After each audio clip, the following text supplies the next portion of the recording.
Join me today as we talk about Daredevil episodes 7 and 8 and ponder, is the show still good?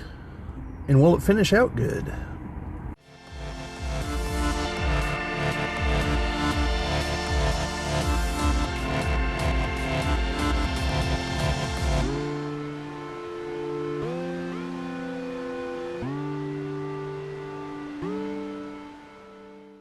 This is the Geek Cabal channel. My name is Bobbie, and like I said in the intro, we're going to be talking about Daredevil episodes 7 and 8. Well, first off, I apologize for not making a separate video for 7. I just watched 8 last night. To be honest, 7 was kind of slow. As you know, if you've seen the other videos, you know I'm going to get into spoilers here, so I'm not really going to delineate much other than to say I thought 7 was slow, and I thought 8 had a lot of things going on in it. So I believe there are 9 episodes in total for this season, I believe. So we have 1 episode left, which should line up with, then the following week, I believe, is when Andor Season 2 starts. Which, I'm going to talk about that elsewhere. So, what happens? I could say something cute like, I'll give you my musings on episode 7, which if you've seen the episode, you get that joke. If not, you won't, but you will by the time I'm done talking. So, episode 7 sees, let's see, I believe Fisk already had the task force assembled, or he assembled them early in episode 7. Kind of a blur, so I should have done it right after the episode. He took a task force. No, it was already formed, because I talked about it in the last video. So, episode 7, we have someone from the police department comes to the Kingpin with a profile of who they think Muse is. He's our villain. It's been killing people and making murals with their blood.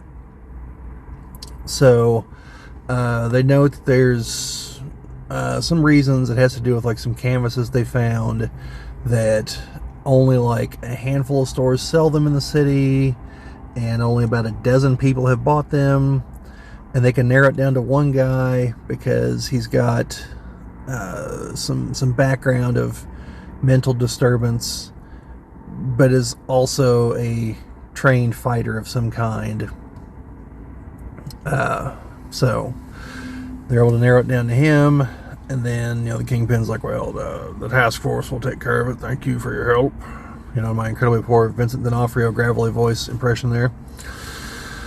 So Matt is also on the guy's trail and goes back to his lair, takes out 1 or 2 of the cops on the squad, and figures out who it is, or rather figures out who he's after. And it turns out that Muse has decided to target Matt's current lady friend, the good psychologist that he's seeing, that the Kingpin and his wife are also seeing. So he goes there, and it turns out that we have seen him earlier in the season at the book signing. He was the young guy that came up and asked for her help with something. But yeah, as they're talking, she realizes that he's Muse and tries to escape and fails, and then he's going to use her fluids for his canvas. And then Daredevil busts in, rescues her, and starts to waylay onto Muse. Then the lady psychologist is able to pick up Muse's gun and shoots and kills him. The cops show up.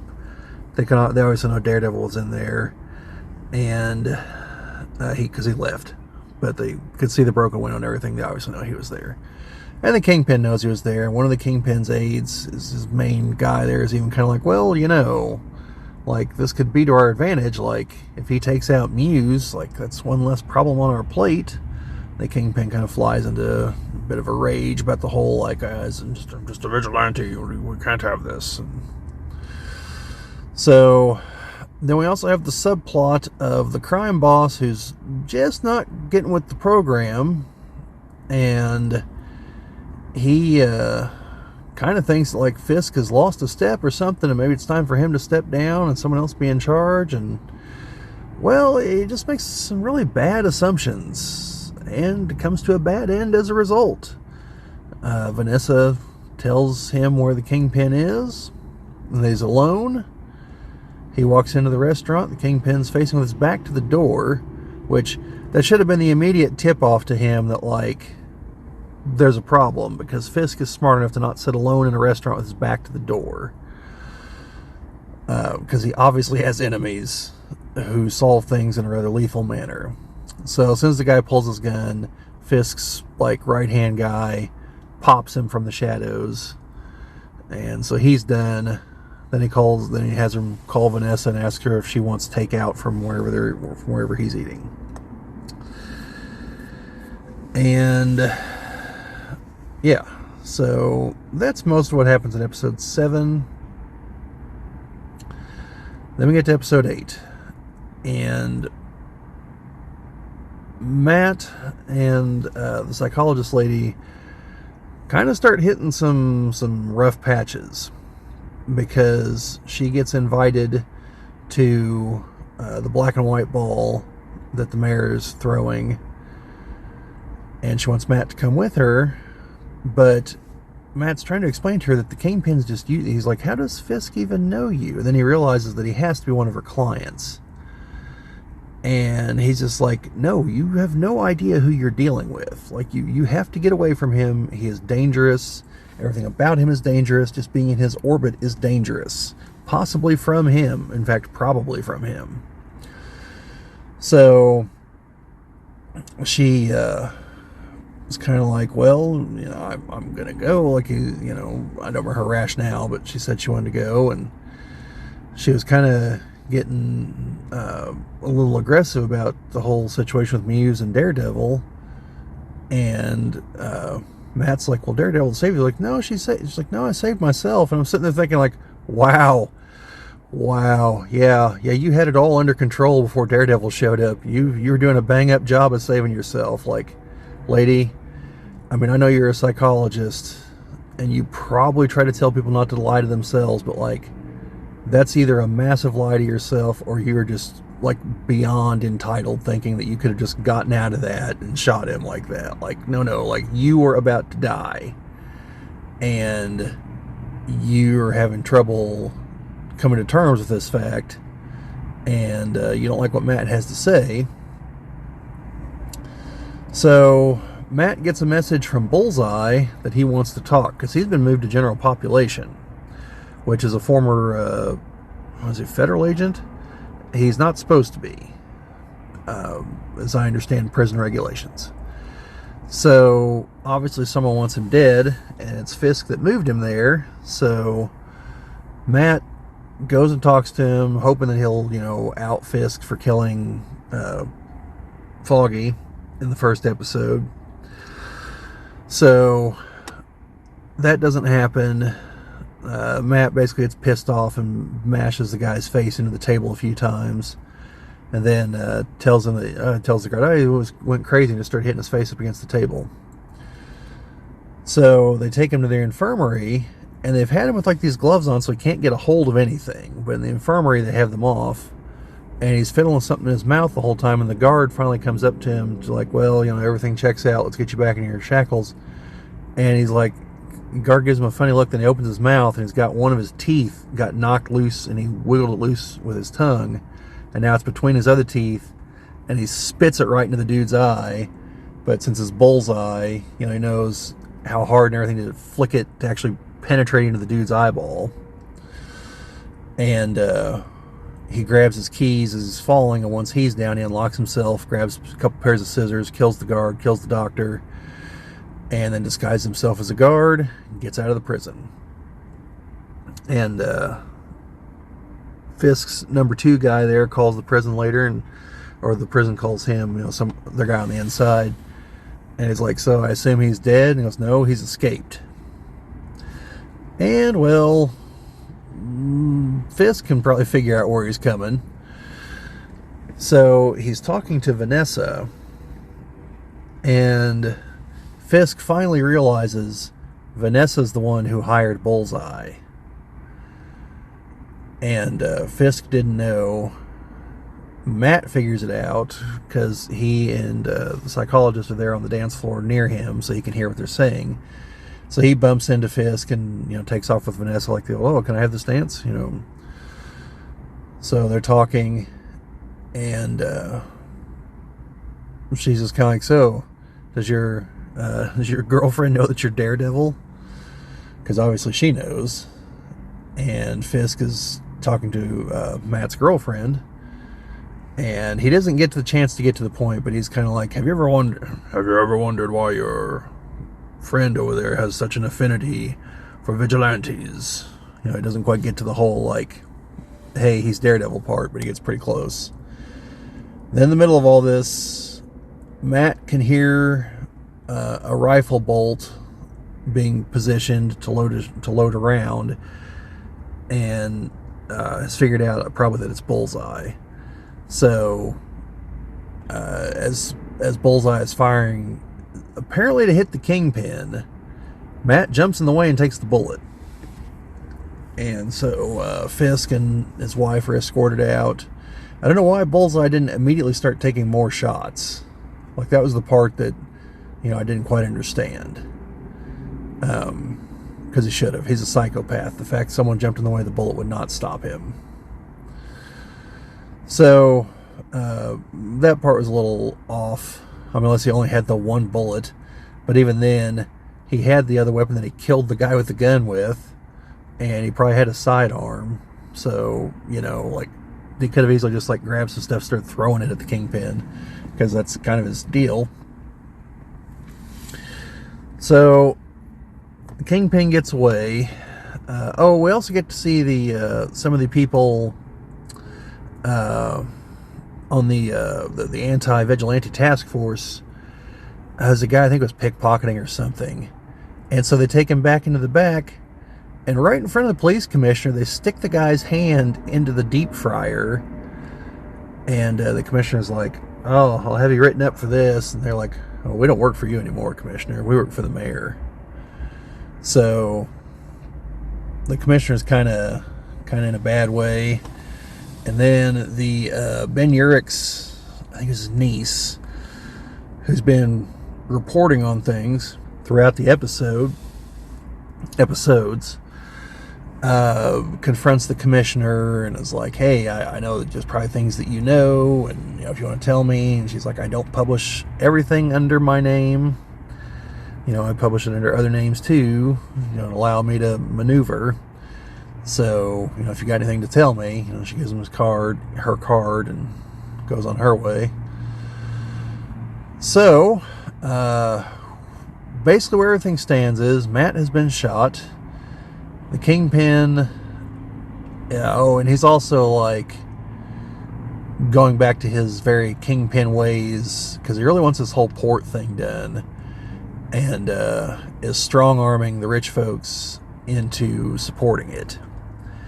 And like, he confronts the swordsman and tells him point blank, like, "I know about the rumors of you being the swordsman. Like, now's not a good time to be a vigilante in New York." And some of the others, like the one of the women that was really critical of him, well, all of a sudden her husband's gone, and like, she won't talk about where he is. So Fisk probably has him somewhere.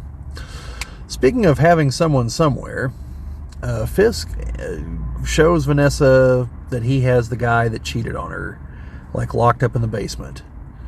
And he's like, "I did what you asked. I didn't kill him."